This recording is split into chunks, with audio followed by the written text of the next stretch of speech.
Kita beralih ke informasi lain. Pemirsa, meski masih memiliki waktu 2,5 tahun menjelang pemilihan anggota legislatif, Partai Bulan Bintang Sulawesi Utara menargetkan kursi di DPRD Sulut pada pemilu 2024.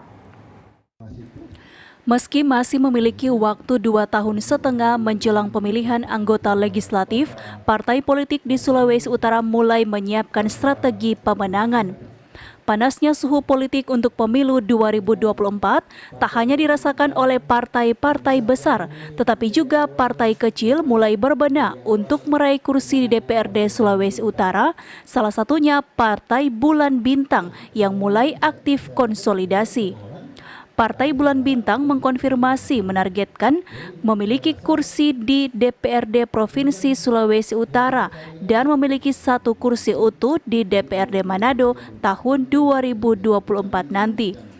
Kita optimis, jadi kita optimis bisa dapat 1 fraksi.